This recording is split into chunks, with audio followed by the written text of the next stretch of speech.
The Bliss Business Podcast, the show about empathy, connection, and consciousness in business. Today's episode is brought to you by Zero Company, your paid search, social media, and programmatic ad experts. Hello and welcome back to the show. Did you know the U.S. government used principles from the Iroquois people to structure the government? These principles can also apply to your self-managed teams at work. And that's what we're going to dive into today. I'm Steven Skash here again with Tulio Saragusa and Ashmar. Hey, guys. Hey, guys. Hello. All right. So it's presidential election day in America. I know people are probably feeling nauseous about the whole process, but this is, believe it or not, a day that represents one of the greatest expressions of democracy. So yeah, you may be feeling nauseous, but let's all get through it and see where things land. You might be in a long line and you could watch us live while you're waiting. You could listen while you're in that voting line. So, but what many people may not realize is that much of the democratic process we take part in today was influenced by the governance model of the Iroquois Confederacy. And what we're going to do today is something I don't think anyone's done before, is we're going to show how their system of governance can work for self-managed teams in business. In fact, we just implemented this as our system for decision-making for our self-managed teams. But before we do that, let's step back in time. The Iroquois Confederacy, also known as the Haudenosaunee, or People of the Longhouse, was a league of six nations that formed one of the earliest examples of participatory democracy, some 600 years before the United States was formed. So the founding fathers of the United States, particularly Ben Franklin, studied and admired the Iroquois decision-making process when drafting the Constitution. Franklin, in fact, advocated for a similar structure to the Iroquois Confederacy, where representatives from different groups would come together to make decisions in the spirit of unity and collaboration. So if you read any of the self-managed books out there, or that talk about self-management being kind of the next stage of business, you will see that they discuss some strikingly similar key elements here. And one of the key aspects of the Iroquois governance was their use of consensus-based decision-making. So instead of relying on majority rule, where the loudest voices might drown out the other voices, as we've seen for the past year or so, just the constant bit of that, the Iroquois believed in a system where all voices were heard and decisions were made with collective agreement. So the approach not only prevented sort of unnecessary division, but ensured that decisions considered the well-being of all people and the future generations to come. So they're even considering, down the line how their decisions impacted that. So as we watch the election unfold today, keep in mind that some of the most profound ideas of governance come long before the birth of this nation. And with that, let's dive into how the wisdom of the Iroquois can help us guide in building stronger, more connected, and more purpose-driven businesses. So you may be asking, how does this tie into business? Well, these principles that they've used, shared values, thoughtful deliberation, consensus, they're perfectly applied to teams within organizations. So we're going to explore that. So let's do this. Hey, Tulio, let's jump into a little more details here, just on some of the background. I've tried to cover some of that, but let's give a little more historical context as well. Yeah, absolutely. And I'm going to tie it into one of my favorite self-management systems, sociocracy, because it's got a lot of similarities. So whoever invented cancel culture, this was the opposite. This was not about cancel culture. This was inclusive culture.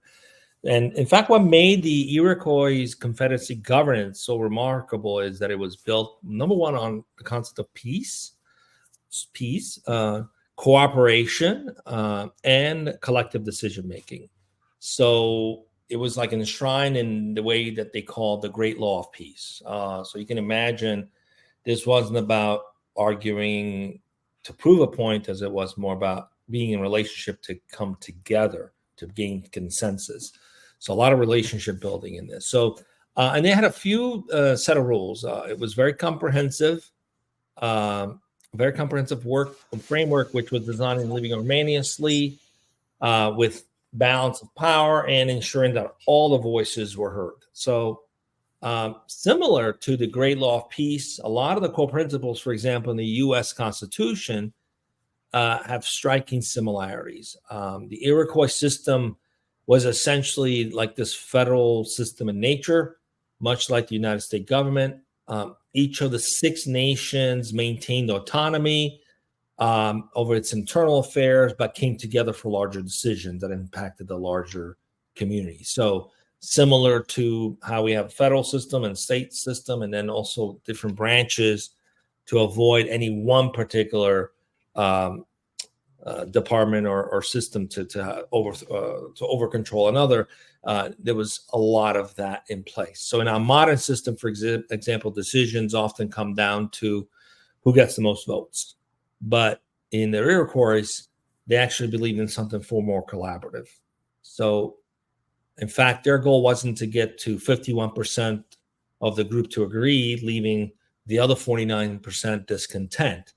They would actually discuss issues until everyone was on the same page. So could you imagine where instead of having 2 sides fighting each other, they just decide, let's find ways to all be in agreement. This is how it operated. So no one would end up feeling like, hey, a group of us won and a group of us lost. So that was not the intent, because that does not create peace. So this was a system based on maintaining peace. So when it comes to self-management system, very similar to this is a system called sociocracy. While it wasn't directly born out of the Iroquois Confederacy governance structure, it shares very similar philosophies, particularly around the idea of collective decision-making and equality. So the Iroquois was described as a great law of peace system, which promoted, number one, peace. So in order to get to peace, you need to get to agreement. It focused on cooperation. In order to get to peace, you need to have cooperation and consensus governance. So getting to a place where everyone is in agreement. And these are very similar principles in sociocracy. They emphasize decision-making by consent, equitable power distribution, and the inclusion of all voices in an organization in that governance. So the Iroquois method of consensus assured voices for everyone in the decision-making process, and it mirrors the way sociocracy gets done, which is consensus-based decision-making, consensus-based leadership. So this was really about balancing the power across the clan leaders and the chiefs and the clan mothers, so that not one particular clan leader or had any particular power over another. So it's about balancing that. And similarly, sociocracy, while it wasn't formalized till the 20th century by Gerard Edinburgh in the Netherlands, in courts shares very similar principles in the desire for a more egalitarian cooperative system of governance, which is also seen in the Iroquois Confederacy system. So in the end, it's a system based on collaboration, cooperation, peace, and inclusivity, complete inclusivity. I feel like someone many centuries ago had like just this peak state realization of something. And if you go deeper into the story, it's really fascinating to follow just how it started out, the consensus building to get to this point with them. But it was like, wow, this is very high consciousness going in there, right, Ash? I mean, you're 100%. You know what's really interesting too is that they didn't move forward unless the women involved in the decision-making process were all in consensus too. So what was very fascinating is the role that women, particularly clan mothers, played in the Iroquois system. In many ways, they were the guardians of the great law of peace, ensuring that decisions made by the chiefs or council members were in the best interest of the entire community. Clan mothers had the power to appoint chiefs, and more importantly, to remove them if they weren't fulfilling their responsibilities. This built-in accountability created a strong balance of power. The chiefs could lead, but only with the approval of the clan mothers who represented the heartbeat of the community. This balance ensured that leadership wasn't just about individual authority. It was about representing the needs of the entire community, which included future generations. So this is where the clan mothers would come in. They were like, hey, listen, whatever decisions you're making today, this is not just what you're deciding for us for this generation, but future generations. And I think they would think back to 7 different generations. Yeah. So they were really thinking ahead. They were like, hey, this is not just us or even the next generation or the generation after that. We're talking about 7 generations of planning when you guys are making your decision making, which meant that every decision was made with consideration of how it would impact the people way ahead into the future. It's an idea that forces leaders to take a long-term view, ensuring that their choices are sustainable and ethical, not just beneficial in the short term. When you think about this form of leadership, one that balances power, promotes inclusivity, and prioritizes the well-being of the whole, feels incredibly modern, but it's been practiced for centuries. The Iroquois demonstrate how a system of shared leadership with deep respect for diversity and representation can foster peace and unity. That's something our businesses and governments alike can still learn from today. Unfortunately, I'm seeing that some decisions I think today that we're seeing, and we could all kind of commentate on, is that I don't think people are thinking 7 generations ahead. And that's why we run into these issues. But we could learn something from past generations. Yeah, so definitely that long-term, we'll get into that. So what we've done here is we've kind of broken down to sort of 8 principles that we're going to go through one by one and convert to sort of modern business language. So we're going to take their principle and then kind of apply that to something modern. But I just want to underline that point, though, that women had a very strong role in this, with the checks and balances, like you're not going anywhere without us. And so it was this very, like we've been talking about, this very consensus building kind of structure and process so that everyone's voice was heard. So let's get into. I was going to say, it's kind of sad how we came here and conquered this land here in what became the United States, and considered most of these cultures primitive, when in essence they were 250 years later, we might be electing a woman president today. I don't know. So we'll see how the fact that they had systems in place that we haven't even caught up to yet. It's just mind blowing who really the primitive was. 100%. That's such a great point. I mean, they had systems built in that we're referencing today in 2024.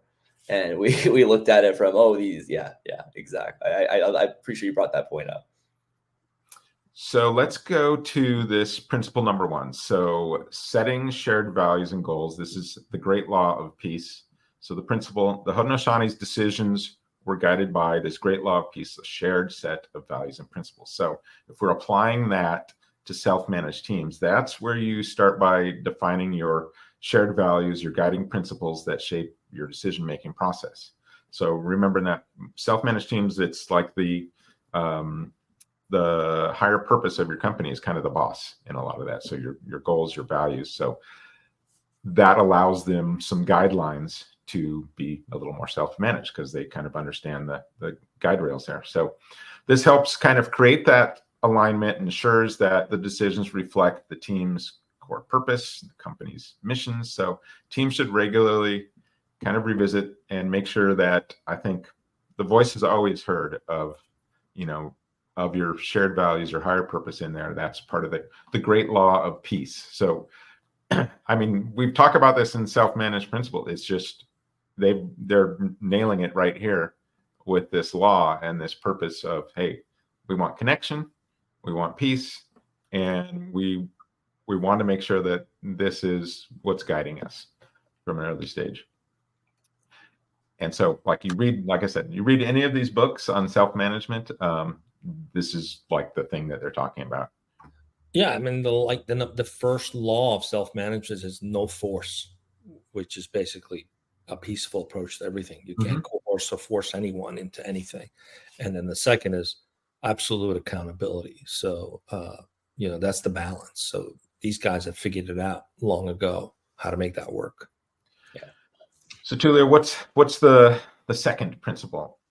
Yeah, so one of the second principle is this idea of the council fire, which this council established regular decisions forums.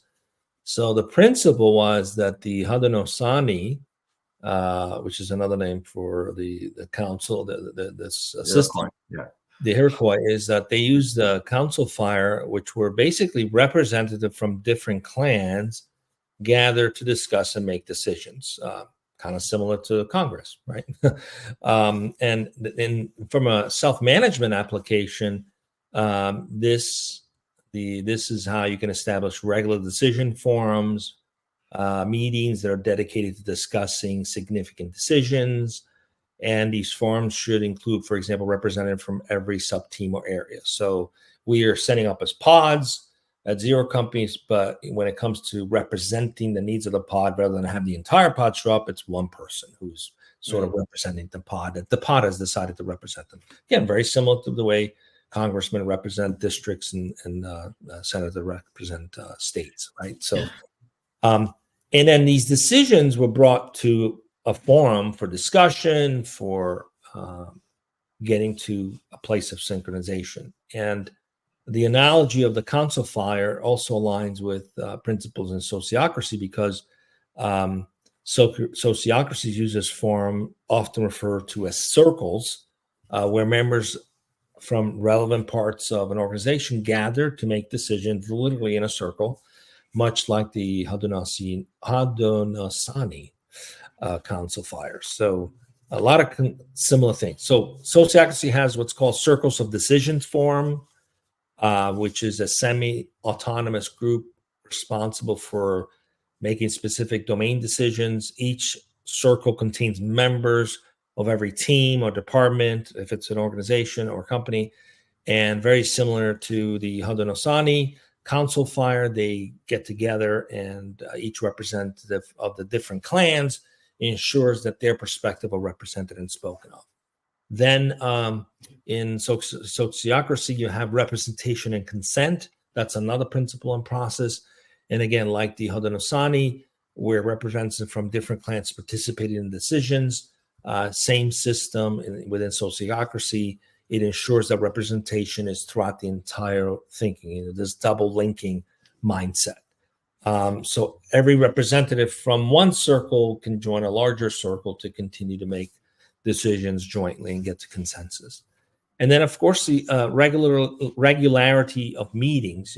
So one of the principles is to hold ongoing decision forums or council fires mirrored by sociocracy. And these circles meet frequently to address ongoing operational matters and strategic decisions. So it's not a one-time thing.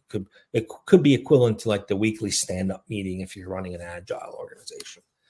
And then asynchronous decision-making is another thing. You could use tools like Slack to practice some sociocracy principles by distributing decision-making, getting consensus along the way.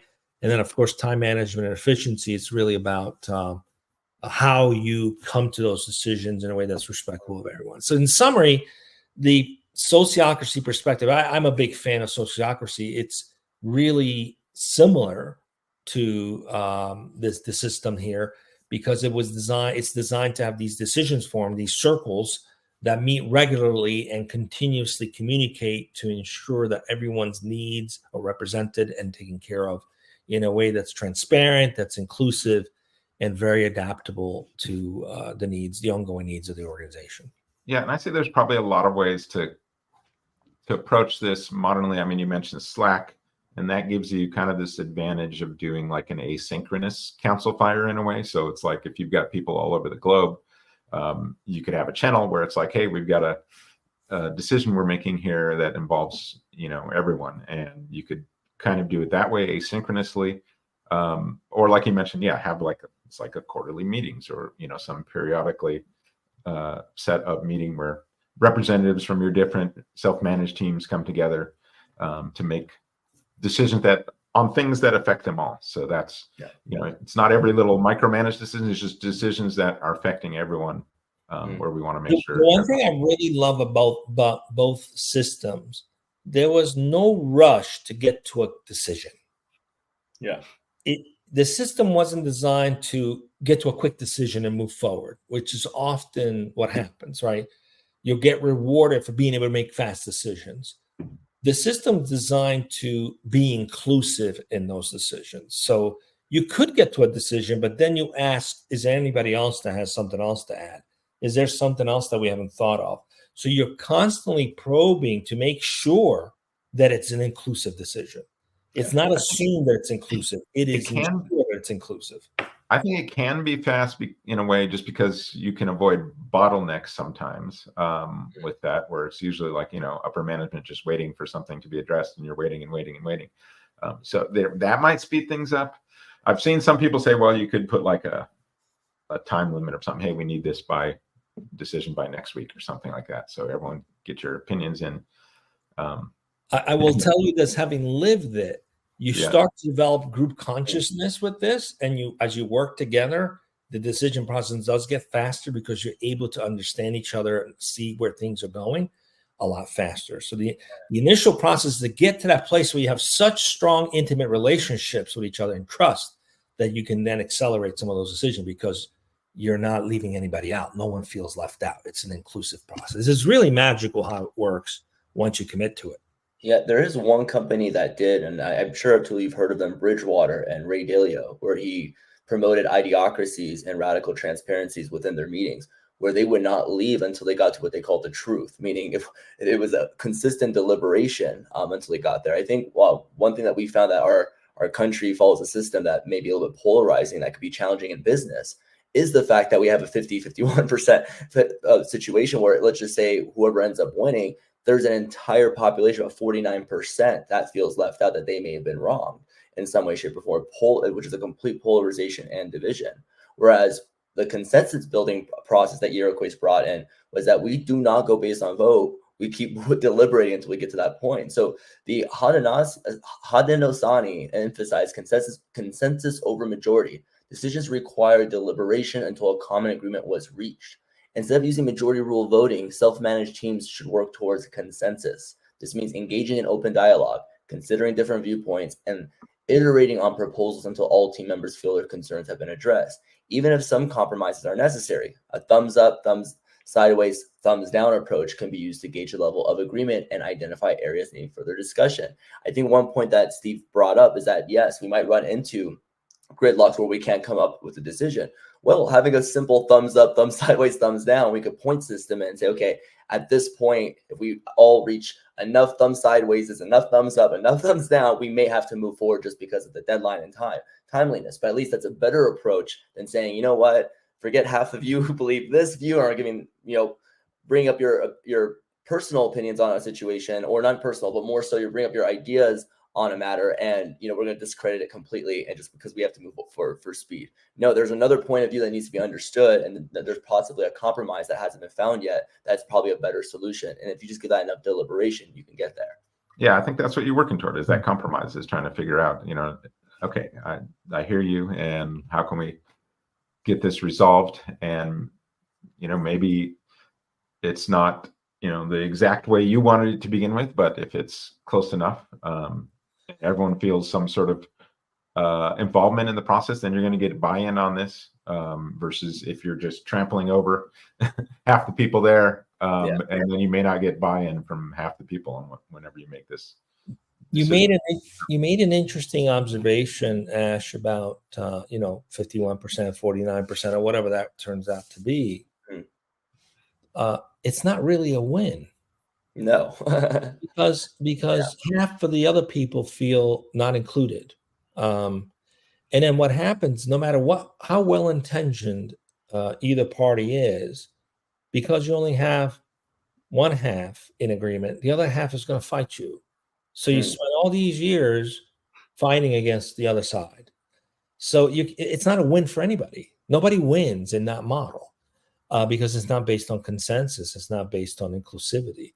It's kind of sad, actually. We think we have a system that serves everyone, but the way it's structured, it doesn't, because it just creates friction. You got one party, a president that gets elected in one party, well-intentioned, and has the other party fighting against it for 4 years, and vice versa. So no one really wins in that model. So I think there's a lot that can be learned from the Iroquois about how it could have been a lot more inclusive. And to speak to Tulio's point real quick, and not to get controversial and speak and share what side of politics this example was, but I mean, as everyone's been receiving phone calls as we're getting nearer to the election, there was one individual that I called, and I haven't been answering these phone calls, but I just had to answer one of them. And the person on the phone was hyperventilating over their anxiousness of who's going to win. And they said, we need to get out there, or this could happen, and all these bad things are going to happen.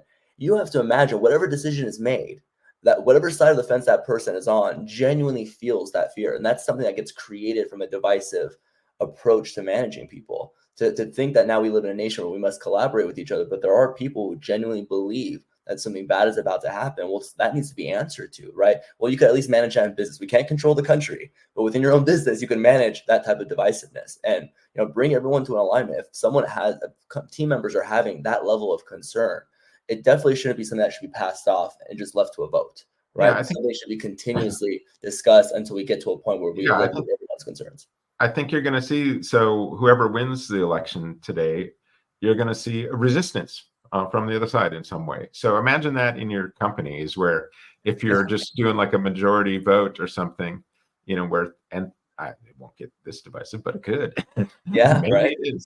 Maybe it is. Maybe I'm underestimating. But you could have, a good percentage of the company is just like resistant to this because of, they weren't heard in some way. So very dysfunctional if you're trying to run a business at times. So and it happens. It's what quiet quitting is about, disengagement's about. People still stay on board, so you're paying them, but they're actually really not there. Oh, I was talking earlier this week, just a couple of days ago, to someone who is like, I'm totally not being heard at work, and she's just like, I'm getting my resume ready, just because she's just not feeling involved and engaged in part of the process. She's a key player, so she's just like, no, I'm just came out of a meeting and I just went home and started working on my resume. And this is just this week, and so I'm sure this case is going on right now thousands of times over every day. But let's go on to the next principle. We've mentioned this a little bit. This is the 7th generation principle, considering the long-term impact. So discussions were made considering their impact on the 7th generation into the future. So when making decisions in business, teams should evaluate the long-term effects, not just the short-term gains. We've talked about this a lot on some of the scandals and things like that, where it's like, hey, this is really, you're kind of viewing some quarterly KPIs or something that you're shooting for, and maybe there's incentives tied to that, and so it might not be in the company's best interest long term, whatever decisions you're making right then and there. So it can be a problem for the employees or for the environment when things are considered in just short term. So each proposal really needs to be assessed for its impact on basically all of your stakeholders. So whether that's your community and environment or your employees, you need to take this holistic approach and consider not just this quarter numbers, but hey, what's it going to be like 7 months from now, 7 years from now, right? Instead of 7 generations, there's whatever the equivalent is. Think long term. And just, we've talked about that a lot, right? In some of these next tier businesses, it's really not just a short-term thinking, it's long-term. And here they are talking about it, making sure that generations in the future are heard, which is, 600, 700 years ago, way ahead of its time. And we're still struggling with it today.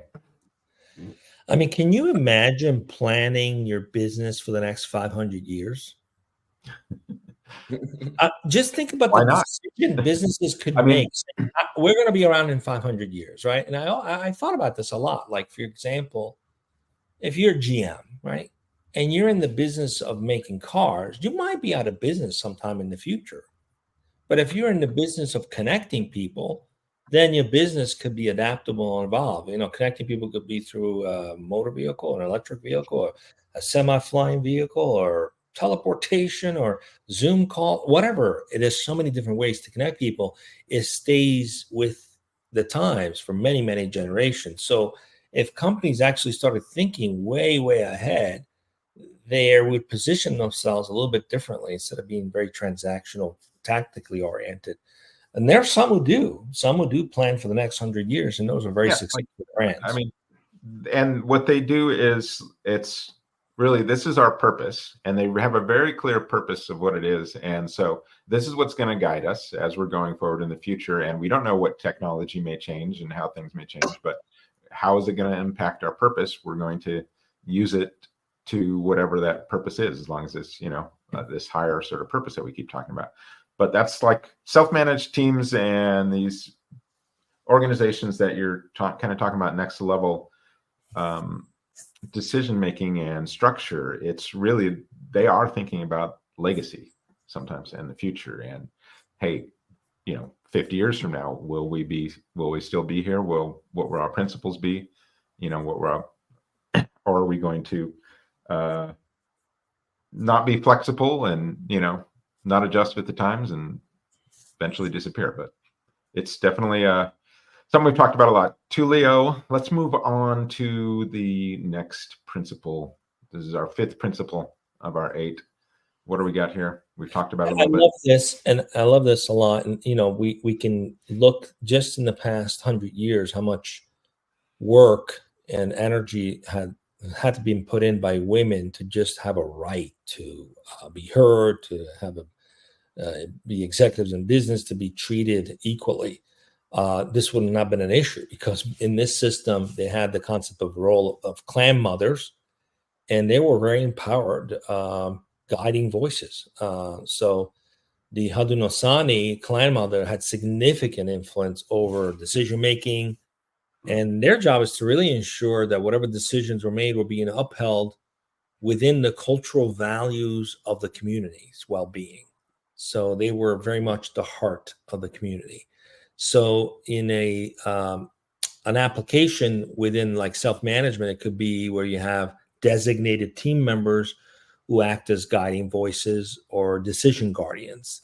And their job is to really ensure that all those decisions being made align with the team's values and principles, the purpose of the company, the long-term goals. And these voices can rotate, so it's not the same voice all the time, which gives everybody an opportunity to uphold and share these principles. So, for example, in the sociocracy, the role of clan mother, which is a guiding voice in decision-making, would be the equivalent of decision guardians, right? Inside of sociocracy, you have these decision guardians where within the circle, they're often designated to fulfill a specific function, like facilitators or secretary or a representative. And the idea of these rotating decision guardians align with the principle of making sure that the shared values are upheld, the mission, long-term goals are upheld. And so much like the clan mothers, they serve as stewards of the team's well-being. And you need that. You need these stewards of the team's well-being. And also by rotating these roles, you create a lot of inclusivity. So it doesn't have to be limited to women. It's something that becomes inclusive by actually playing that role within the organization. And the decision guardians can learn too, because it's a very empathetic role. So it's an opportunity to really step into applying empathy across the organization. So if you want people to tune in that skill, this is probably a good opportunity to rotate this. And then the intent is to keep enforcing this, keep encouraging consent-based decision-making. So these guiding voices are there really to, much like the clan mothers, to make sure that the well-being of the community is the forefront of everything. And we know that the well-being is centered on peace when it came to the Iroquois. So similarly, it could be some other purpose principle within the organization. Yeah, and whatever your higher purpose is making sure it's got a seat at the table. And this person represents that. So I'm making sure the higher purpose of the company and our core values are being heard in this meeting. Yeah, absolutely. And then I mean, think about even in governance where you have board of directors and you have different committees. You have the compensation committee, you have this other committee, and you have the audit committee. And those, well, where's the ensuring of the purpose committee? Right? Yeah. That could be someone who actually represents that voice, making sure it's aligned with the purpose and so on. Assuming you've established the purpose and values to begin with. We've talked about that. Not many companies do, but they should. And so this idea is also, the Clan Mothers is also about fostering long-term thinking. Like, how does this impact our values for the next 7 generations? How does this keep us on track or veer us off track? So someone's got to be that steward of that. And so it's about ensuring long-term sustainable thinking within sociocracy, which is also very similar to what the Clan Mothers' job was. So I love the concept of the Clan Mothers because it mimics this idea of the decision guardians within a team. It's a very powerful way to ensure decisions are upholding the principles and values and purpose of the organization. And it fosters inclusivity by rotating these guardians, so everyone gets an opportunity to sort of be the policeman, a policewoman of the values, if you will. And really, it's about reflecting the collective wisdom of the team. Their job is to make sure that the collective wisdom of the team is upheld. What a wonderful job and what a wonderful role that was already well established a long time ago, that we're just learning to do that today in self-management system. But there's a lot that can be learned from this old governance system from the Iroquois, for sure. Ash, let's move on to our next point. This is one, again, every self-managed team's got to figure out one way or another. They realize it as well. Right. So someone hasn't felt heard, and there's a conflict between team members. How do we solve that? Well, the Iroquois did something called condolence ceremonies. It's very fascinating. They address conflicts and healing disagreements through condolence ceremonies used to acknowledge grievances and resolve disputes, restoring harmony. So the application was essentially they would incorporate structured conflict resolution processes into decision making. If disagreements arise, they would use facilitated sessions to address concerns, acknowledge different perspectives, and reach a resolution that respects all parties. This can help maintain unity and trust within teams. But ultimately, I mean, I've seen this happen before. A grievance has occurred. Yes, one side got heard, another side was heard, but there was no resolution. Maybe people just move on because they were able to solve the immediate problem and get people to do what they're supposed to be doing. Hey, get back and just do your jobs. Okay. And now you leave this mess. Well, the Iroquois would actually come back to the disagreement and engage and try to find harmony. Maybe share different perspectives. You don't want that resentment just sitting there without it being addressed, because that's how little things turn into big things, and then things fall apart. And 100%. I've had organizations where the philosophy of the upper management was, hey, we could just move on. Just move on, forget about it. Pretend it didn't even happen. And years later, we saw the implications of that. The fact that people just went different directions and so on and so forth. They ought to call this the empathy ceremony, because some of us can let go of something to move on. I can do that today. It was harder for me when I was younger, but the assumption that everyone can do that equally is wrong. Yes, people need to be validated for what they've gone through. Some people need to have the time to help them heal through what they've gone through. I think there's something beautiful about taking the time to empathetically look at what had just happened here. How can we heal from this before we just say, let's move forward, right? Something beautiful about that, because like you said, you could move forward, but people hold on to that stuff and they make a list, and there's another list item that comes something wrong. And eventually we all have a limit to that list before you go polish up your resume, right? So this is a beautiful way to make sure that nothing ever makes that list. Tully, you made a great point. You mentioned that today you're able to move forward faster than you used to back in the day, or maybe you still hold on to things back in the day. I think leaders have that, unless they have the awareness. They have a tendency, because most leaders who get to where they're at, and most successful people, as we all know, go through a lot of challenges. So you have to imagine these hardened leaders as they've gone to the top. Yeah, it's much easier for them to move on. But a lot of, I think what happens in that process is that they may not be aware. They may forget the awareness of, maybe they look back, hey, I wish I had some empathy during my process. I think things could have been a little bit easier for me, or a little bit, I wish it was a little bit gentler. I wish management was a little bit gentler towards me, even though now I'm this hardened individual. I don't think they think about it anymore. I think that's a missing element, just having the awareness that, hey, although you have gotten stronger to move on, be aware that not everyone's gone through those phases. If anything, you're moving on and being tough on someone else may also be hardening them to also become that type of person that eventually, they can move on. But in that process, they're probably holding a lot of resentment, a lot of trauma, a lot of pain that's gotten them to that point. So it's a little bit of just an awareness that happens as you're going through your process and growing. Yeah, absolutely. Yeah, I could go on that one for a little bit there. But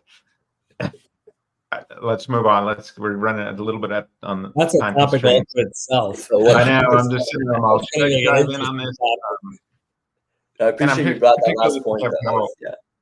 How there is some unfairness for certain demographics and things like that in that role, like you're talking about. So, and that's a whole nother podcast. Let's talk about the next principle here, the decentralized authority. So empowering local decision-making was kind of a big deal. So the Confederacy allowed individual clans and nations to retain their autonomy while participating in the larger council. So self-managed teams is what you want, to be empowered to make decisions within the scope of their responsibility while still being held accountable to larger organizations. So you want to establish like clear boundaries for decision-making authority, and delegate the decision rights to the appropriate teams, ensuring, of course, alignment with all of our company objectives. But you really want to empower them, and it's such a key part of this is, give them the information they need to make decisions, give them the authority to make decisions that affect them and, their team, or, in this case would be their clan or their nation. Give them, if it's just affecting them, they got full autonomy to make those decisions for themselves. Again, though, if it affects some other team, or some other, in this case, other nation, then you've got to, come together and build consensus with whoever it's being affected. All right, Tulio, let's get our last one in here. This last one's actually a great lesson in leadership. So one of the things they did is they did iterative decision making by revisiting and evolving decisions, meaning that the Haudenosaunee, they adopted their practices over time. So they were flexible while maintaining their core principles. And this is a really great principle. And as I was looking at this, I was realizing I kind of adopted that in my leadership style. I actually think those was like, let's put a 6 months plan in place and then launch it. They're doing their organization a disservice, because you could start with something, and then depending on how the organization responds, you can adapt and continuously make changes to get to the end goal. So I, a while ago, let go of this idea of playbooks and adopted more frameworks. Like if you have a framework, you are not fixed to a specific outcome because you don't know how the organization is going to respond, and then you can adapt over time. So I love this principle of revisiting and evolving decisions. So they wouldn't just like make all the decisions all at once. Like, let's make good enough for now, which is also another principle in sociocracy. It's like, is it good enough for now? Good enough to try? And that was a lot of big principle. Is it good enough? Like, instead of getting to a perfect decision, is it good enough and something worth trying for now? And then it could be iteratively adjusted. So this whole idea of, in sociocracy, they're called circle review process, which is another way to revisit decisions. So it's not like, well, we made this decision 6 months ago, now we're sticking with it. It's more like, well, it's not really serving us. Let's revisit it, right? So the idea of being able to revisit, and anyone in the organization can bring up the desire to revisit a decision. So that's the beautiful thing about it, is that it gives everybody the power to say, this is no longer serving me or a group of us. We should discuss it again. So there's a whole process on evaluating decisions proactively, regularly. Did we do the right thing? It was maybe good for 6 months, but now it needs to be changed. And so the idea of adaptability is built into this principle. And that's probably why they can make decisions for the 7th generation. It wasn't that they would make a decision that would stick for 7th generation. They had principles and processes in place to adapt continuously so that the purpose or the values could last for that many generations while maintaining the principle of adaptability and learning and flexibility into the process. Yeah, I think any good system's going to have a feedback loop that just allows you to iterate, and you have to be flexible with that. Bad systems we saw when we were going into them and studying them, where they broke down and the scandals broke down, a lot of times it was like discouraging the feedback loop or not listening to it, or you'd have people kind of screaming about certain things and they just go ignored. So any good system is like got the flexibility in it to say, okay, hey, yeah, that first time through, we were 70% there. I think we can get, 90% there if we make just a couple more iterations on here because of this, that, and this other thing. So I think interpersonal relationship, for example, marriages, if they adopt the principles like this, you would probably have 0 divorces. Because that's the biggst complaint. You're no longer the person I met 10 years ago. Well, no, duh. I mean, we do evolve, right? So, but if you're fixed on what you expect, then you're gonna be disappointed. But in the principle of like, hey, let's check in and see how things are moving. How do we adapt? How do we get to consensus? So it's a beautiful principle, I think, even in relationship, these principles, especially in a marriage. So who knows? Maybe there's someone listening that will adopt this into practices. Everyone needs to be heard, and if not, you're going to have problems in any kind of relationship, whether it's a self-managed team or personal relationship. All right, guys, I liked this show.